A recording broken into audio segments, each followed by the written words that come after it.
hope these people can help me with my computer. Oh. A technician will be with you in 4 hours. 4 hours? You can upgrade for just $5,000. What? The Universal Serial Config Board should be set to ID 6. I need that in plain English. Help. Leo Laporte to call for help. May I help you? Hi, hello, come on in.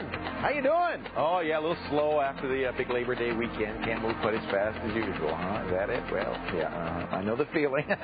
Welcome to Call for Help. I'm Leo Laporte, and I'll try not to wake you.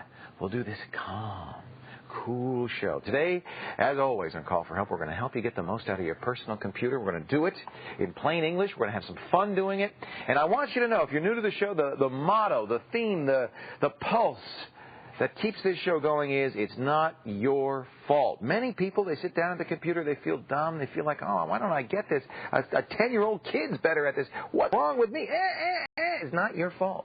It's not. If something is so poorly designed that you can't figure out how to use it, if something crashes all the time, it doesn't work right, it doesn't make sense, it's not because of you, it's because it's not designed for you. So it's not your fault. I don't want you blaming yourself. Together on this show, we're going to learn how to use the computer, get the most out of it. We're going to turn your life around because this thing is a great tool. It's a wonderful tool, but you got to learn how to use it first. Okay? I'm afraid that's the way it is. Now, if you want to learn along with us, you want to participate in the show, it's easy to do. All you got to do is call me at 888-989-7879. Phones are, of course, jammed by the time we get on the air. So wait till somebody hangs up and call in then. Or call, it's about half an hour before the show. That's when people start dialing in. Can't believe it. You can also email me. In fact, I'm getting the email right now. Man, these 3-day weekends are wild. I've got 10,522 messages in my mailbox since Friday. So it's going to take me a little while to get that mail. As you can see, I'm still getting a list of messages. These packages aren't meant to handle that kind of traffic. 77 megabytes of mail. But we're going to get it, and every 5 minutes through the show, I continue to get the mail. So if you've got something to say, call for help at ZDTV.com, and I'll see it before the show's over, I promise you. Now, the one thing you can get instant feedback on, that's in our chat room. And let me go right there right now. Whoop. I'm in there along with a lot of great people with wacky avatars. This is it. This is the Call for Help chat room. All you have to do is go to Call for Help, the website, ZDTV.com/call for help. Press chat now. You see they've got an Elvis Leo you can be for your avatar. You can be Afro Leo, see with the big hair on there. But that's me. I'm sitting on the Call for Help computer keyboard over here in the Call for Help main room. You come by, you say hi during the breaks. And, of course, there's some wonderful people in there, too. It's a lot of fun. Monday's a good day to go in there because are Chris and Tony in there usually? Oh, it's Tuesday. Don't. That won't be the last time I'll do that today. Wait till the year 2000. I'll be writing 1999 on all my checks, too. Today on Call for Help, Silicon Alley is back with episode 14 of our web workshop. We survived the unlucky 13. We're ready to move on this week. This is going to be fun. If you ever want to do one of those animated GIFs, an animated picture on the website, we're going to show you how to do it. It's actually pretty easy. You could do it. Honest to gosh. We'll show you how to do it, what it takes, and some software that makes it a lot easier. Plus, we have talked in the past a lot about USB and its advantages and disadvantages, but how do you know if you've got USB? What is USB? If you don't, we'll explain it. We'll show you how to get it if you don't have it, and we'll show you where to find it if you do, all right? But let's get to our first call of the day. And who is on the line with us today? It's Bruce in Pasadena. Hello, Bruce. Hi, Leo. How are you? Okay, and you? I am very, very well. Good. What can I do for you today? I have a USB question, actually. Okie dokie. I have an ad in front of me. It says USB parallel printer adapter. Yes. And I was wondering, what are they? Are they any good? Intriga makes those, right? Is that the one you're looking at? Yeah. Yeah. Let me go to the website so I can show you a picture of it, folks, since you don't have an ad in front of you as Bruce does. For all of my information, they work great. In fact, there's a lot of these.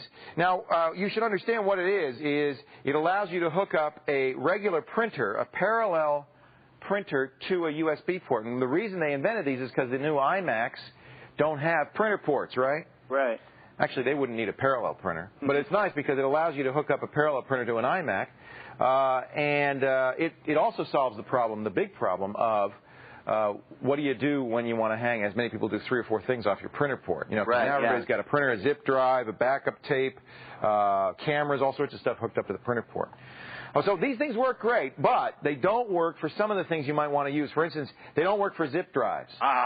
They don't work for cameras. They basically work for printers. Now, that's since I checked the last time. You know what? Let's look at the FAQ and see, because they may have updated these drivers. But the last time I checked, yeah, see what it says? It frees up your parallel port for your scanners and zip drives. That's because you use this for the printer.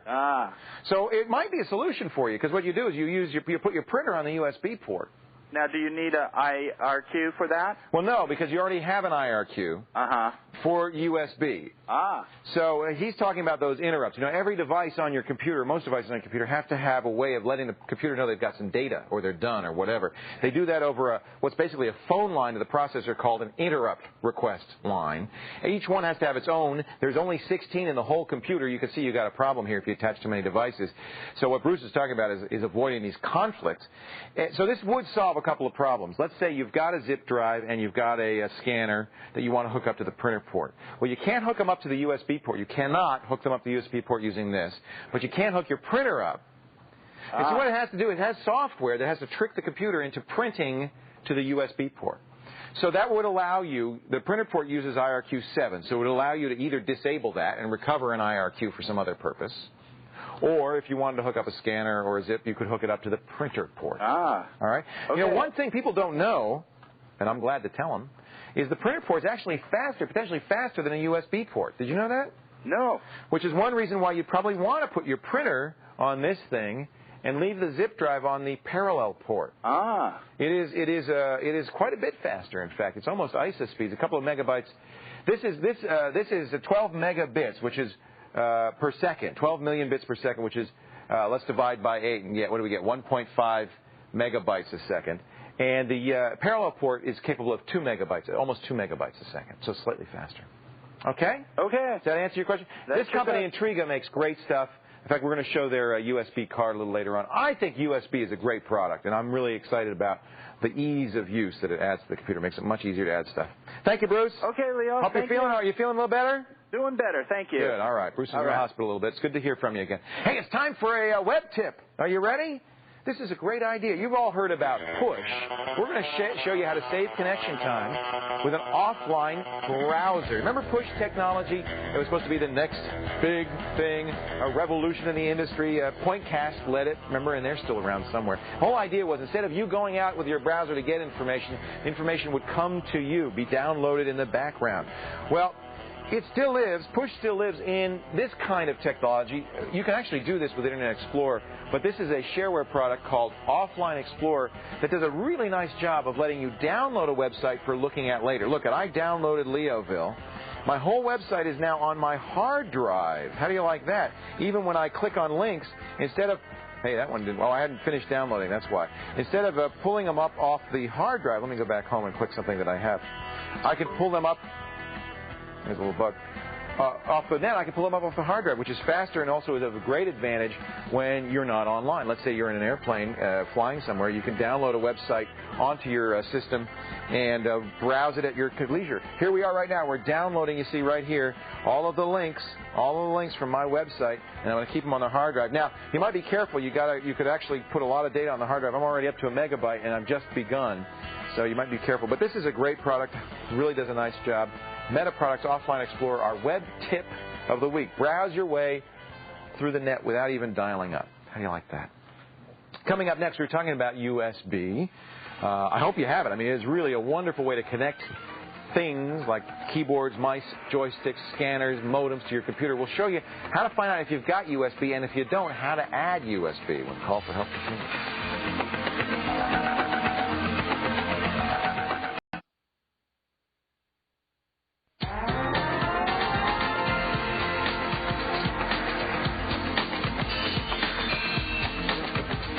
Jason's on the line. No, I'm sorry. It's an email from Jason, Lincoln, Nebraska.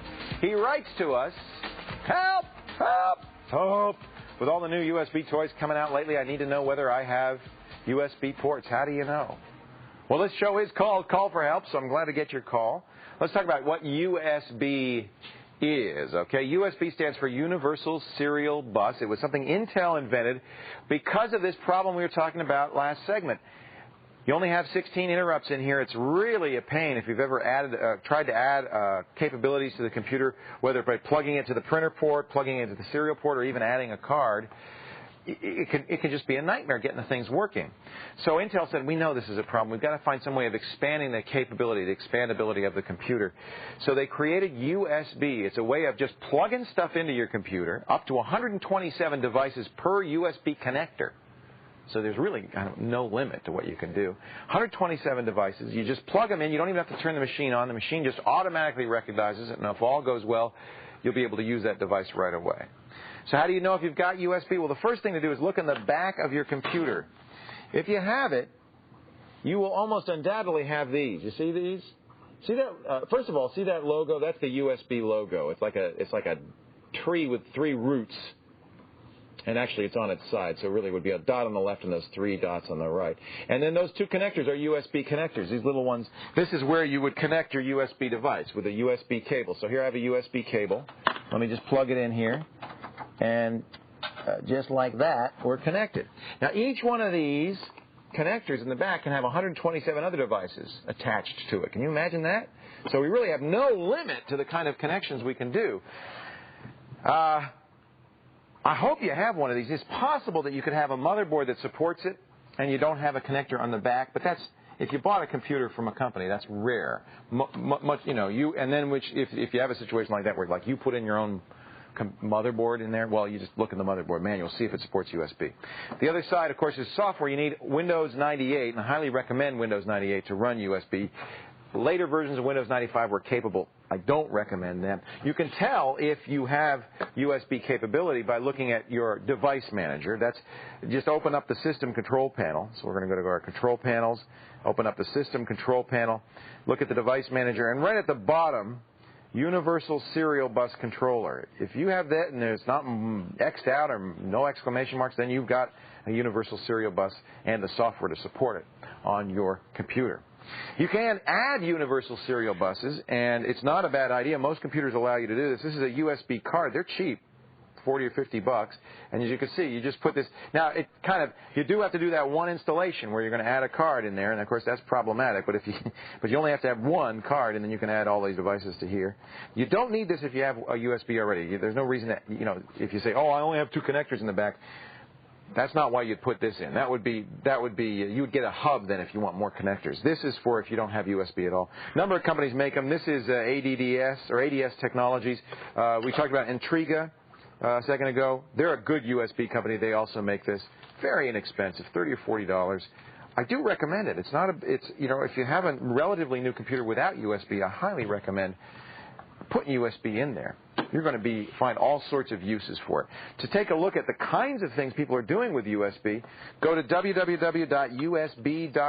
It's the nonprofit USB trade organization made up of all the different people who make USB devices. And you'll see a list here of all the different kinds of USB devices that you can attach. I mean, they're just click on the Products tab. You're just going to see it's going to go on and on forever and ever. By the way, Intel announced a couple of weeks ago that they're going to upgrade USB. The next version of USB is going to be faster, have more capabilities. This is a channel that's going to continue, I think, with the PC and really much needed for people like me who've been answering questions for the last 10 years on how you connect devices and make them work without interrupt conflicts and things. This is a boon. I can't tell you how much I like this. Works pretty much all the time. Occasionally USB devices don't work well, but I think this is a very, very reliable solution. All right. Hey, thank you for the email. Anytime. Call for help at ZDTV.com. You just email me. We are going to take a little time out now. And this is the time in the show we like to give you a chance to take our quiz, test your knowledge. And we're not going to make you do it for free. We've got a great prize for you. You'll get in a drawing for 3 months free to ZDU, which is a website where you can learn all sorts of great stuff about computers. They call it online learning for a connected world. Just go to our website, ZDTV.com/call-for-help. Click on today's quiz. Get this right. We're going to put you in that drawing. The question of the day. What's a web ring? Huh? Got that silly wing around a collar. Is it a desktop sound, an internet telephony, a circle of related sites, or a virtual wedding band? With this web ring, ID Web Wing. Get to the website. Give us your answer. We'll talk about web wings in just a little bit. This call for help continues.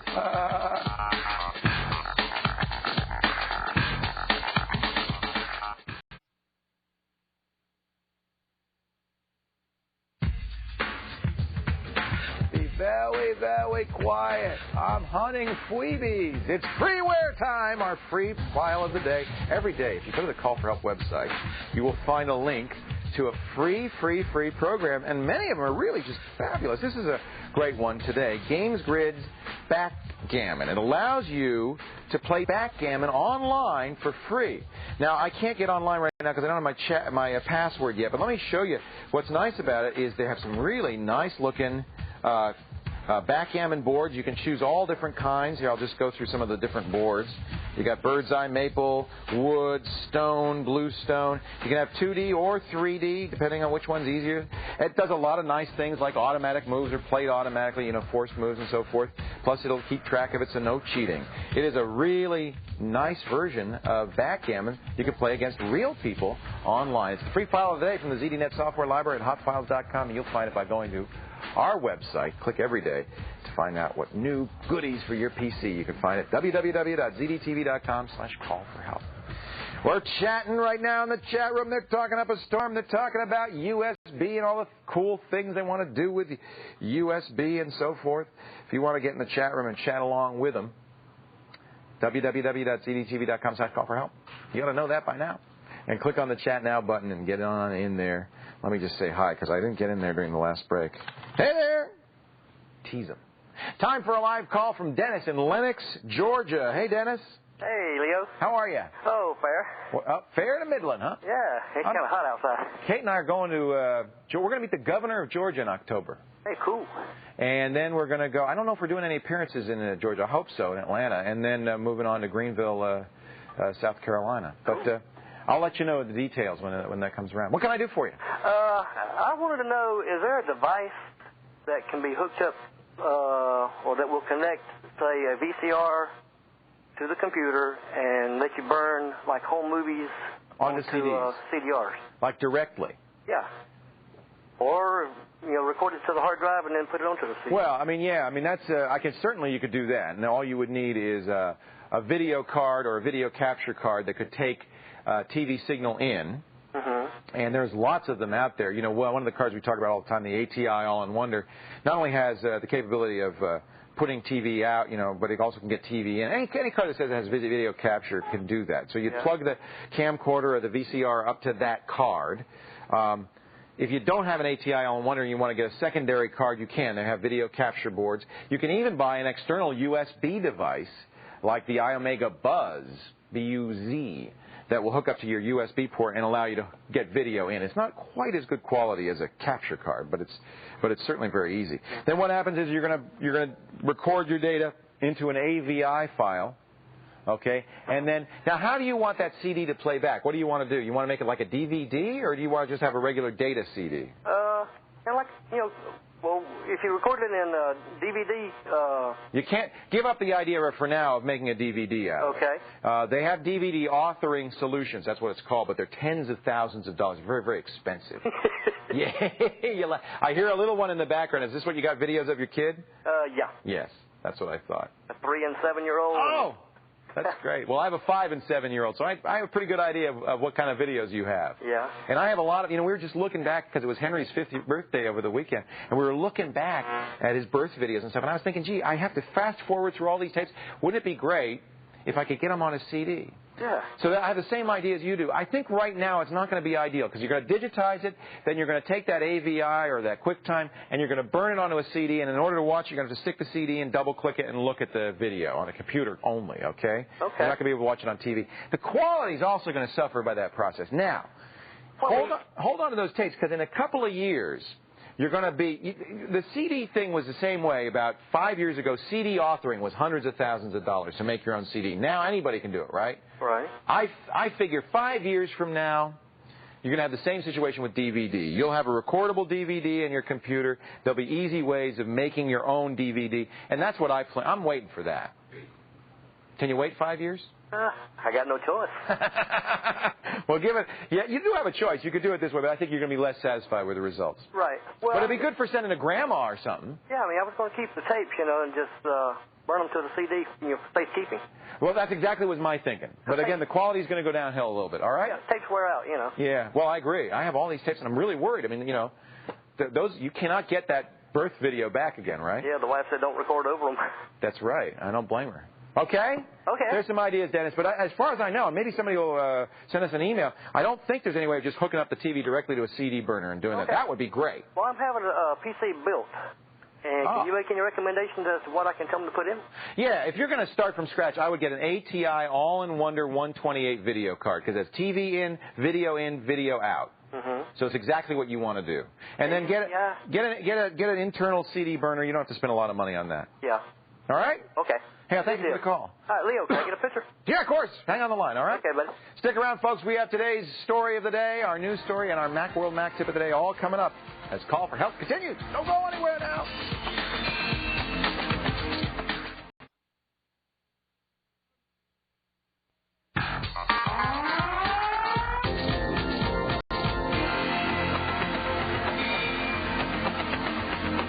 Hi, welcome back to Call for Help. Leo Laporte here, taking your calls, answering your questions at 888-989-7879, talking about high tech, trying to make this all a little easier to use. You can also chat with us. Love to see you in the chat room, zdtv.com/call-for-help. Click the chat now button. Some great people in there. I've been having a lot of fun chatting with them in there today.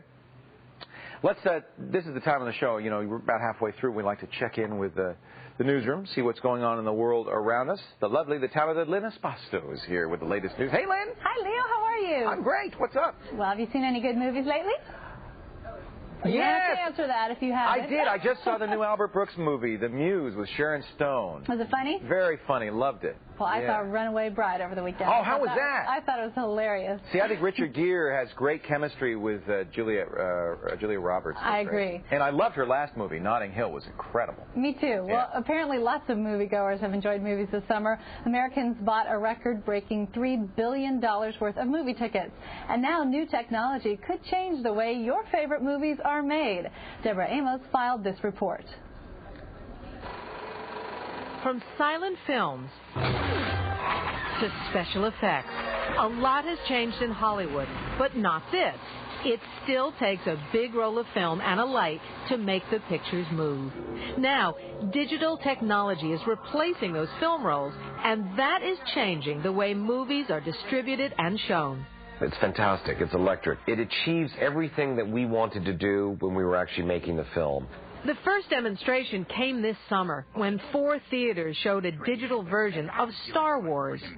With digital cinema, images from film are converted to a numerical code and copied to a computer disc. Then, the movie can be shipped to theaters on disc or even sent by satellite.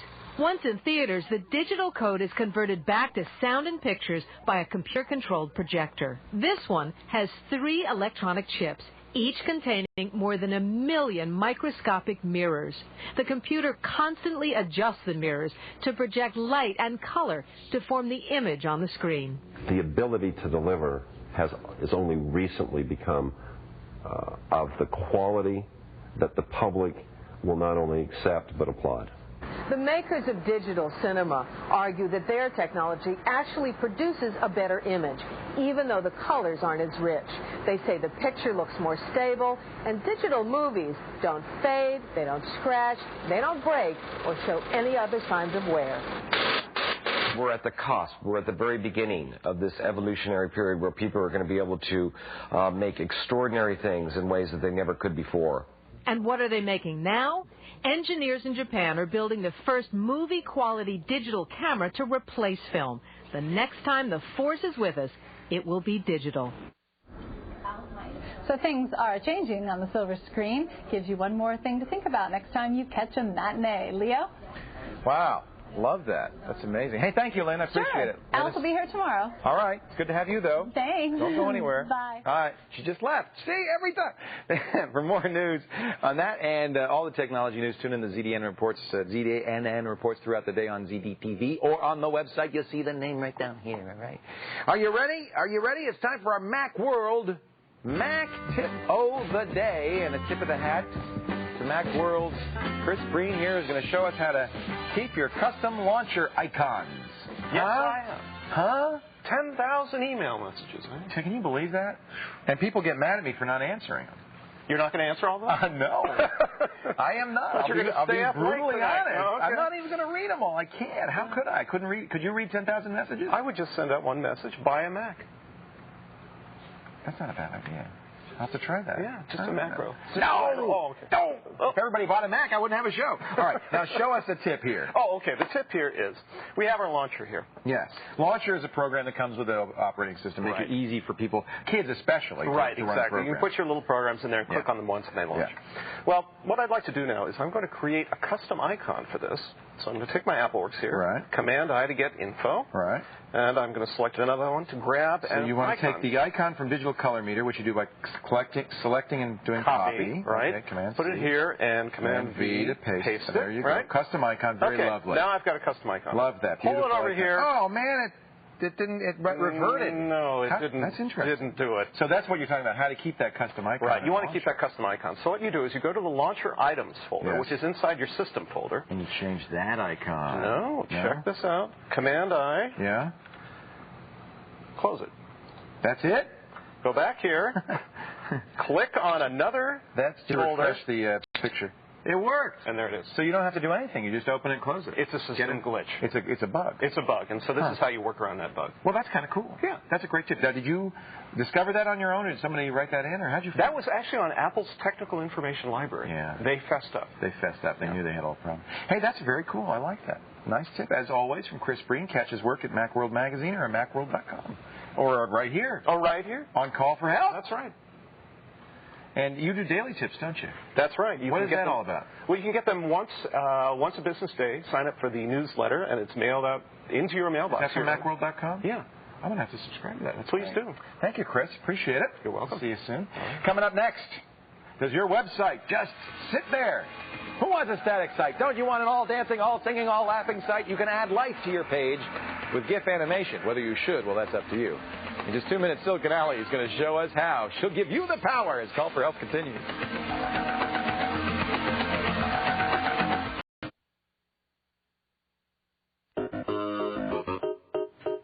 There it is, the lovely, the talented Call for Help webpage every day. New stuff, great stuff from the television show, and things you can't get on the TV show, like our weekly quiz. This is a great way to have some fun, take a quiz, and learn something at the same time. This week we're talking about MP3s, the new digital music format that is taking the world by storm.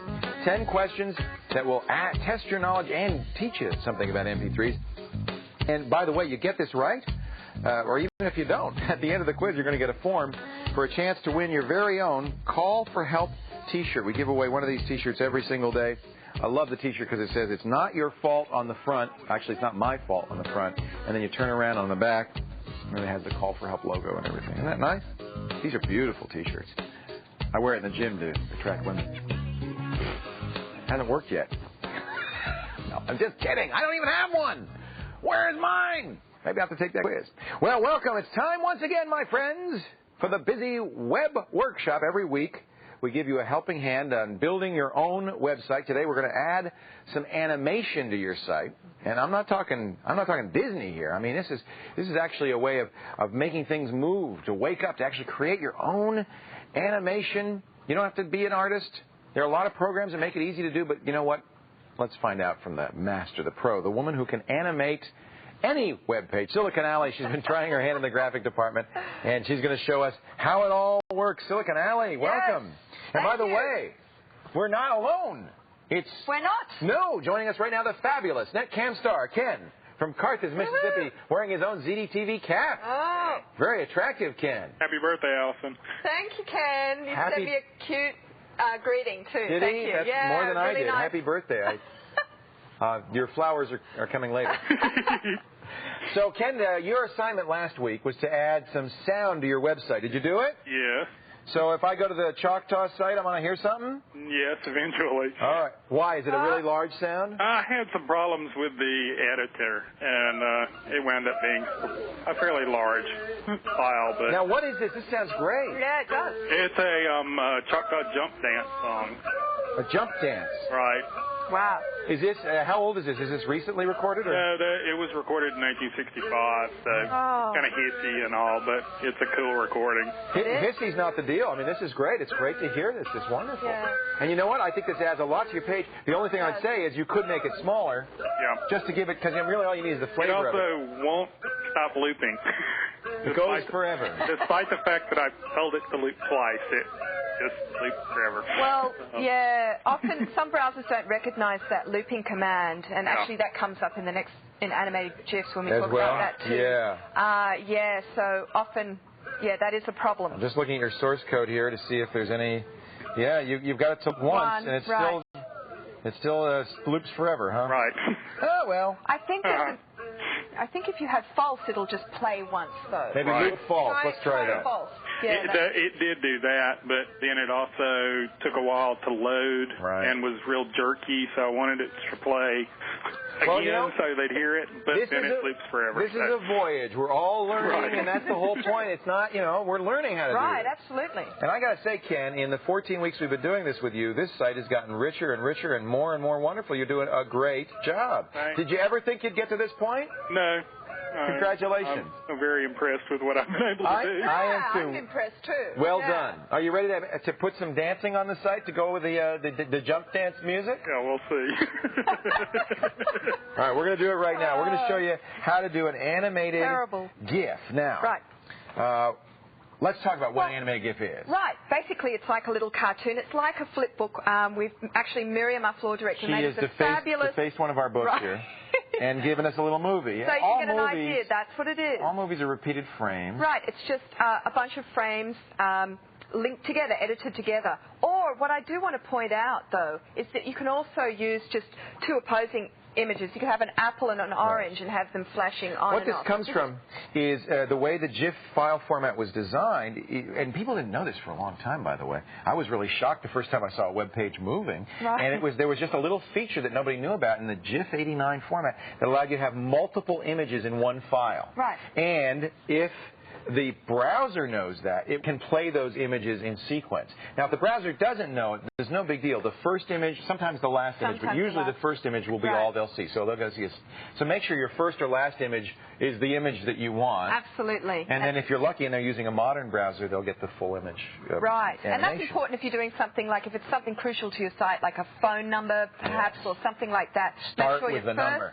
First and last frame have the number. Now, one other thing we're going to mention real quickly in that Unisys, there was some attention to given to this, which owns the patent on the compression algorithm used in GIF, was what, they were suing people? What was going on? Right, there was a lot of rumors abounding on the web and on sites and in email sort of warning you that, if you had a website, if you had any GIFs on the site, you might have to pay for them, and it was all this sort of like, it was really and Unisys started it by putting out a letter saying we want $5,000 license fee, but it turns out they're not suing anybody. No, well, they might sue you if you're a service or product that creates GIFs and makes money out of it. All right. Basically, as long as you, as a personal individual, are using a licensed GIF or GIF product, then you're fine. As long as the product that you're using is paying a fee to Unisys. And that's almost all of these programs, Right, And if you want more info on that, slash.org has a great article on this that has everything that you would want to know and more about this whole subject. Do you have an animated GIF that you've done? Why don't you click on Ali Anime there? Let's see your anime. I've got 4 examples here. So look at this. Woo! These are cute. This is very cute. Who knew what you could do with a smiley face? Now, this is the smallest to largest file, and I have them looping 3 times, so you may not have noticed sort of that the first one, was there. So get them to loop again, you press the refresh button, by the way, and that refreshes the page. So basically, these have got like different file sizes because some have more effects in them than others. Well, if you think about it, each frame takes up the size of one GIF frame, right? Right. So 100 frames of 2K, 200K. Right. Beware. Okay. Now, let me show you how I did this. How did you do this? Because this is great. Now, basically, just remember, too, you can just draw these in, like the flip book. You can use a free program like Paint or something to create the different frames. Or you can use, there's a bunch of graphic programs. You could even take an existing AVI or video or QuickTime movie and turn it into an animated GIF. There are tools out there that will take that and take each frame of your movie and turn it into a GIF frame and make an animated GIF out of that. Right. So you don't even have to do any art yourself. You can have a little little animation. Although, warning on those, they do tend to get big. So what is this now? Okay, I'm bringing up Front Page Express, which I'll need later, and I'm also bringing up Animation Shop. Now, this is the program that I happen to use by Paint Shop Pro. This is quite a nice one, I have to say. It is a nice program, but there's a bunch of shareware products on Hot Files that you can try. GIF Builder for the Mac is good. Very popular, yeah. And GIF Animator is also good. But you do need a program. You really can't do this by yourself. No. Once you've created your raw images, you need to put them into some kind of animation program. And they're very intuitive. Now, this costs how much? This is a freeware program or shareware? This one is actually Paint Shop Pro Animation Shop is the $99. Ooh, but you can get shareware products that do this kind of stuff for $20. Right. So now this is what? Right. So this is an animation wizard. So I'm just going to quickly go through this so I can get to the meat of it, because this is something that you shouldn't have too much trouble with. But basically, when you put your first image in, you want to make sure that it's that all the images are going to be the same size, right? So that it flips nicely. So let's just set that as opaque. Do you have some images, Ken, that you could use for jumping around? I don't know. I'm thinking about this as y'all talk. Yeah. I mean, you have to plan this carefully. And I should say, as Allie's doing, you can really make these very annoying. Right. So, I know. Yeah, you be judicious. We've all gone to web pages where everything is moving and dancing, and it's very annoying. And maybe you want to use this judiciously, but I think used well, it's going to be very nice. So what you've done is added what, a bunch of images? Yeah. So I've got the smiley face coming from 0 smile to 1 eye to 2 to a smile, and then I started to do different things with it. But there's a bunch. Now, let me just show you. Like, I could do a transition from here, and there's a bunch of different ones I could choose. Like, let's look at curtains. Oh, so you can actually, so it'll do the work of adding the whatever 4 or 5, in this case it's 10 frames a second, 7 frames to make that transition. Right, just remember, every kind of transition you're doing, you're adding frames and therefore file size. Right. So you can customize this as a bunch of, you could have it explode. I mean, it's addictive. It's just so much fun. Now, the key, folks, to making these be reasonable in size is starting with a small image. So what you really want to do is optimize these images as much as you can. In this case, it's black and yellow. You can make it a very small palette and save yourself a lot of space. Right. Because remember, every single byte saved on one image is going to be multiplied times the number of frames you have in there. Right. So you've made an animation right there. Yeah. And now here you can choose. You can go, okay, what kind of palette, because if you reduce the colors, obviously you can reduce the file size. So you can just sort of move this up and down and test. That's a 32-color version. Right, and see here it's giving me how long it's going to be. On 56K, it's going to take 5 seconds to download. Not so bad if you only have one, but if you have 20 of them, you've got a problem. You'll drive people crazy on your website waiting for these things to download. So be very wary of and judicious about how you use them and in what kind of context. Let's get some homework for Ken here and for all of our web workshop fellows. Just one last thing. If you're putting it into Front Page Express, it's so easy. Just insert image, just how you would any other image. Any other image, right. You don't have to do anything special. No. It's just a GIF that's sitting right in there. So web workshop homework is as follows. All right. Create an animated GIF. Okay. Draw it, scan it in, do it how you want. Then use an animation program. Open it up. Put some transitions in, save it, put it on your website. Okay. Watch out, don't create too many frames and don't make it too big. So, Ken, I expect to see jumping choctaws on your page. Yeah. Well, maybe not that. Okay. But you could find something to do. And, I'll be honest with you, I don't have any animation on my website at all. Right. I've kind of eschewed the whole idea because the aesthetics make me nervous. But I'm inspired now, and I think what I'm going to do is I have a little city on Leoville. Yeah. I'm a little twinkle to one of the lights in the city. Just a little subtle twinkle. That would And, be really nice. the reason is because a little bit, just as the same thing with sound, a little bit kind of can wake it up, without overburdening it. Yeah. All right, Ken. It's called animation. That's right. We'll look forward to seeing what you do, all right? Okay. And I thank you, Ken, and I invite you all to get further help with your animations by visiting our website. Once again, another great article at ZDTV.com/call-for-help.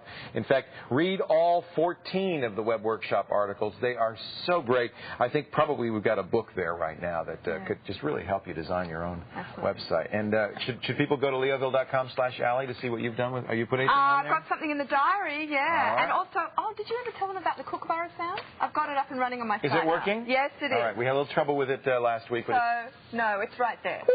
Go to a Kookaburra. Thank you very much. We're going to take... She's a woman of many talents. And a birthday girl. Happy birthday, by the way. We're going to take a break, but here's your chance to test your technology in our daily quiz. Here's how this works. If you know the answer, you go to the Call for Help website at ZDTV.com. You click on the quiz button, answer it right. We're going to put you in that drawing. 3 months free to ZDU. Online learning for a connected world.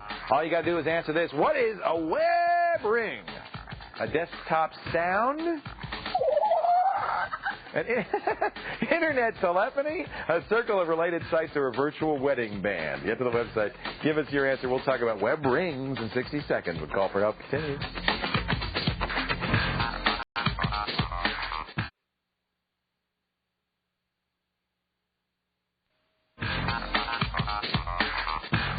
Welcome back to Call for Help. Before the break, we asked you, what's a web ring? We haven't had time yet to talk about web rings. We're going to do it actually in the next segment. But let me tell you right now, it's a circle of related sites. C was the correct answer. And it's really been something that a grassroots movement on the net. A lot of users who had similar sites said, hey, we should have some way of linking to one another. Why don't we create this thing called a web ring, where if I have a Star Trek site and you have a Star Trek site and 50 of our friends have a Star Trek site, we can link one to another as if it's in a big circle. So it just moves around the ring like that and eventually gets back to the beginning. And that leads right to our, I hope you got that right, by the way. If you did, you're in the drawing. We give away 3 scholarships a day. So you have a pretty good chance to win. And another question tomorrow, of course. That leads right to our next question, and it's an email from George in Lynn Haven, Florida. I've made a website for the police department I work for. I filled out numerous requests. I have the site listed on major... to have the site listed on major engines. Months ago, site still doesn't show up. I have the meta tags for keywords and descriptions all filled out on every page. Is there a trick to getting listed? We talked about meta tags. I better define that. First of all, many websites have... in fact, if you look at the source code, the HTML of websites, you'll see many websites use a command called meta to put keywords and descriptions in of the website. And you can see here, this is a site called Search Engine Watch, and they put in the description, it's the definitive site on authoritative guru on or guide to searching at internet search engines, blah, blah, blah, blah. And then they have a lot of different keywords. And the idea, the theory being that web search engines will see those keywords and index them and give you a better shot at getting found when people search for you. That is one of many techniques, but you know what? I'm going to tell you there's only one technique that matters, and that's getting listed at Yahoo. This is the most important site. Now, I'll show you the submission process. In fact, let's show you right now. He said he works for the Lynn Haven Police Department. So the first thing you'd look for is Police Department on Yahoo. I know you're saying I'm not in it. Department. I'm not on Yahoo, but here's what you do. You want to find the page that you would normally get listed on, all right? So here we go. Society, Culture, Crime, Law Enforcement, Police Departments. You find that page. That's the first step to getting listed on Yahoo. And then once you find the page, and we're going to find, here it is, Local Police Departments. This is the one we want. You see there's quite a few. Once you find the page, let me just see if Lynn Haven's in here. Yeah, it is. Ha! He got listed! So that leads to point 2, which I'm going to get to in a second, which is that these things take a while. Oh, his page is down. Another problem. Make sure your page is always up, okay? So once you find where you want to get listed on Yahoo, and there may be more than one place, go to the bottom of the page and click Suggest a Site. The key to getting listed on Yahoo is making sure, by the way, read the instructions here. They'll tell you. But making sure that you have given them the information the human editors at Yahoo need to list your site properly. So you're helping them, step 1, by finding the right category. We're saying this is where we belong. And you want to be in the most appropriate category. Then you want to fill in this information and be this description is the key. It's a sell job, not just to Yahoo, but once you get listed in Yahoo, to everybody else. It should be short, succinct, but it should make people want to see your site and should tell the people at Yahoo why they really have to list your site. Then, once you've done this and you've done it right, be patient. Because it takes a while. You know, somebody recently did a study and found that the most popular, the best, the most complete search engine in the entire net only has 16% of the net. Their net is growing far too fast for these companies to keep up with. The next best way to get it, now once you've done this, and everybody should do this, and cross your fingers because they're not going to list everybody. Next best thing is to get other people to link to you. Most search engines find you by following links. They start with Yahoo, but they can start with other places. So go to other sites, other police departments in this case, but other sites with a similar interest and goals, and say, I'll put a link to my site on your page if you'll do the same for me. And that's where web rings come in. We mentioned web rings. These are sites of similar backgrounds that have decided to do that for one another. And there are all sorts of web rings out there in all sorts of categories. I bet you there's a local police department web ring. Find the web ring that fits your category and make sure, and there's a directory here at webring.com, make sure you get on that web ring. That'll help a lot. People linking to you gets the search engines to find you. All right? So now there are, and let's go back to Search Engine Watch. You'll notice it's sponsored by a program that submits your site to 1,550 web engines called Web Submit. Don't waste your money, folks. Don't waste your money.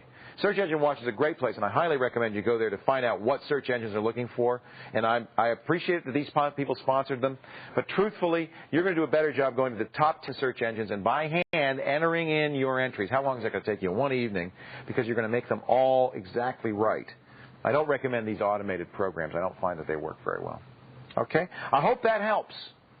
I hope that helps. And I see you're on Yahoo, and I think that's 99% of the job right there. But make sure your site's up.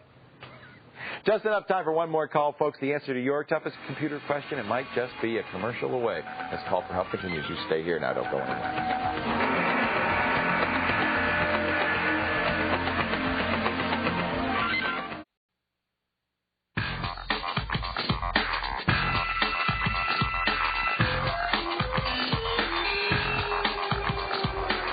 Welcome back to Call for Help. Leo Laporte here. Tony's on the line from Corning, California. Our next caller on Call for Help. Hello, Tony. Hey, Leo. How are you? Good. How about you? I'm great. What can I do for you? Hey, my question is, I'm going to be getting a netcam. Great. And I was wondering if I should get PCR or USB, which one would be the best for, like, video and just regular pictures? I'm going to give you the pros and cons of both, and then I'm going to tell you what I think, okay? Okay. But let me give you enough information to make your own decision. He's talking about the two ways of adding one of these. These are the cameras that we use to see people on the show. And, gosh, I'd love for you all to get netcams because I would like to get more netcam calls on the show. It's great to see people when we do the show. There's two ways to do this. For a long time, the way to do it was you opened up your computer, you put a video capture card in that has an input that you can put a camcorder or one of these attached to it. For a long time, the 3Com we were giving away was that kind. Or now with all these USB computers out there, you could just get one of these. This is a camera with some circuitry inside because it has to do some compression on this end and a USB connector that goes right in the back of the computer. You don't have to open the computer up. The advantage of PCI is it's going to be faster, so you're going to get higher quality pictures, better frame rate and better pictures because it's in the computer. It's working at a higher speed, the PCI bus speed, which is 133 megabytes a second. This can only go at 1.5 megabytes per second, a lot slower. There is compression being done on this end, but of course there's signal degradation, and it's going to the picture is going to degrade a little bit. It's not going to be as good. On the other hand, the ease and the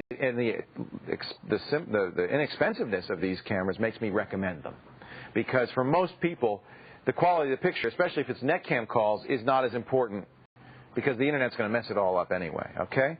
So unless you want to capture video like our caller did earlier, wants to capture video for hard drive, I'd say get a USB camera. Easier to install, far fewer problems, and the picture is pretty darn good. I like these 3Com Home Connects, I have to say. These are the ones we're giving away now, but even if we weren't, I would say these are my favorite USBs. And they're about $100. I mean, the price is great. Thanks for the call. I appreciate it. Take care, Tony. Coming up tomorrow on Call for Help, if you're thinking of starting your own business, you're going to find a wealth of information on the Internet. Don't be overwhelmed. We'll narrow down the list to a few essential, perfect small business sites. Some great ones for you in our Soho segment. But that's it for today. I am so sorry. The show just went like that. But we'll be back tomorrow. I do thank you for joining me. Remember, if your computer's driving you nuts, making you wacky, don't whine, don't moan, don't yell, don't beat the dog. Just call for help, okay? See you later. Bye-bye.